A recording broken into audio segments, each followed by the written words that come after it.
हरे कृष्णा, राधे राधे। बहुत समय पहले की बात है। एक सेठ के पास एक व्यक्ति काम करता था। सेठ को भी उस व्यक्ति पर बहुत भरोसा था, बहुत विश्वास था। कोई भी जरूरी काम होता, सेठ हमेशा उसी व्यक्ति से कहता। वो व्यक्ति भगवान का बहुत बड़ा भक्त था। सदा ही भगवान के चिंतन, भजन कीर्तन में रहता। भगवान के सत्संग आदि का लाभ लेता रहता। एक दिन की बात है, उस व्यक्ति ने सेठ जी से श्री जगन्नाथ धाम यात्रा करने के लिए कुछ दिन की छुट्टी मांगी। वह व्यक्ति कभी कुछ नहीं मांगता था, आज मांग रहा था, सो सेठ ने उसे छुट्टी दे दी। छुट्टी देते हुए सेठ ने कहा, भाई, मैं तो संसारी आदमी हूँ, हमेशा व्यापार के काम में व्यस्त रहता हूँ। इसके कारण कभी भी तीर्थ यात्रा पर नहीं जा पाता, तीर्थ गमन का लाभ नहीं ले पाता। तुम जा रहे हो तो ये 100 रुपये मेरी ओर से ले जाओ। इन्हें मेरी ओर से श्री जगन्नाथ प्रभु के चरणों में समर्पित कर देना। उस व्यक्ति ने सेठ से वे 100 रुपये ले लिए और श्री जगन्नाथ धाम यात्रा के लिए निकल गया। पुराने समय में यात्राओं के लिए साधन नहीं थे। कई दिन की पैदल यात्रा करके वह व्यक्ति श्री जगन्नाथपुरी पहुंचा। अभी मंदिर की ओर जा ही रहा था कि उसने रास्ते में देखा कि बहुत सारे संत, भक्तजन, वैष्णवजन हरि नाम संकीर्तन बड़ी मस्ती में कर रहे हैं। सभी की आंखों से अश्रुधारा बह रही है। जोर जोर से हरि बोल गूंज रहा है। संकीर्तन में बहुत आनंद आ रहा था। वह व्यक्ति भी वहीं रुककर हरि नाम कीर्तन का आनंद लेने लगा। थोड़ी देर में उसने देखा कि कीर्तन करने वाले भक्तजन बहुत देर से कीर्तन कर रहे हैं। इसके कारण उनके होठ सूखने लगे हैं और अब उन्हें भूख भी लगने लगी है। पता नहीं उसके मन में क्या आया। उसने सोचा, क्यों ना मैं इन भक्तजनों के भोजन की व्यवस्था कर दूं। लेकिन पैसे तो पास में थे ही नहीं, बस सेठ के द्वारा दिए गए 100 रुपये थे, जो सेठ ने श्री जगन्नाथ प्रभु के चरणों में अर्पित करने के लिए उसे 100 रुपये दिए थे। लेकिन वह मन ही मन भोजन कराने का निश्चय कर चुका था, सो उसने उन सभी के लिए उन 100 रुपयों में से भोजन की व्यवस्था कर दी। सबको भोजन कराने में उसके 98 रुपये खर्च हो गए। अब उसके पास सिर्फ 2 रुपये बचे। मन ही मन उसने सोचा, चलो अच्छा हुआ 2 रुपये बच गए हैं। 2 रुपये जगन्नाथ जी के चरणों में सेठ जी के नाम से चढ़ा दूंगा।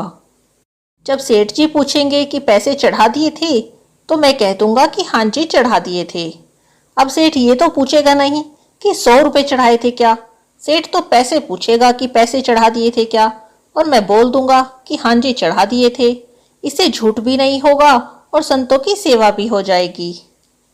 साधु संतों की सेवा करके वह व्यक्ति श्री जगन्नाथ जी के दर्शनों के लिए मंदिर की ओर चला। श्री जगन्नाथ जी के दर्शनों के लिए मंदिर में प्रवेश किया और उनकी छवि को निहारते हुए अपने हृदय में उनको विराजमान कर लिया। अंत में उसने सेठ के 2 रुपये श्री जगन्नाथ जी के चरणों में चढ़ा दिए और कहने लगा, भगवान जी, ये 2 रुपये सेठ जी ने भेजे हैं। वैसे तो उन्होंने 100 रुपये भेजे थे, पर 98 रुपये साधु संतों की सेवा में लग गए। अब 2 रुपये बचे हैं, ये मैं आपको अर्पण कर रहा हूँ। उसी रात सेठ के पास सपने में श्री जगन्नाथ जी आए। सेठ ने उन्हें प्रणाम किया और जगन्नाथ जी ने उन्हें आशीर्वाद दिया।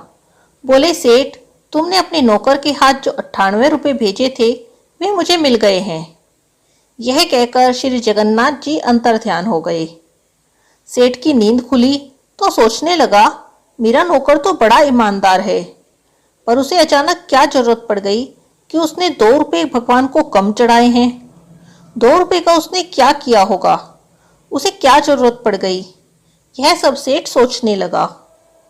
काफी दिन बीतने के बाद जब वह व्यक्ति सेठ जी के पास वापस आया तो सेठ ने कहा, मेरे पैसे भगवान जी को चढ़ा दिए थे। व्यक्ति ने कहा, हाँ जी, मैंने चढ़ा दिए थे।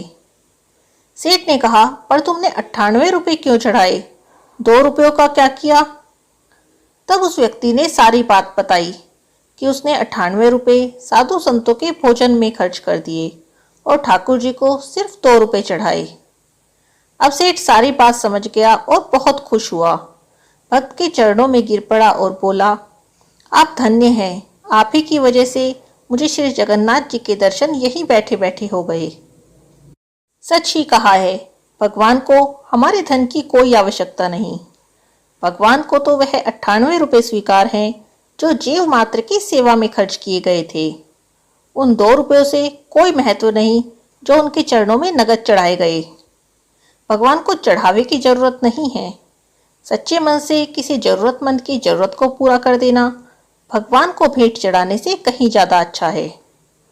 वैसे भी हम उस परमात्मा को दे ही क्या सकते हैं जिनके दर पर हम खुद भिखारी हैं। आज की कहानी में बस इतना ही।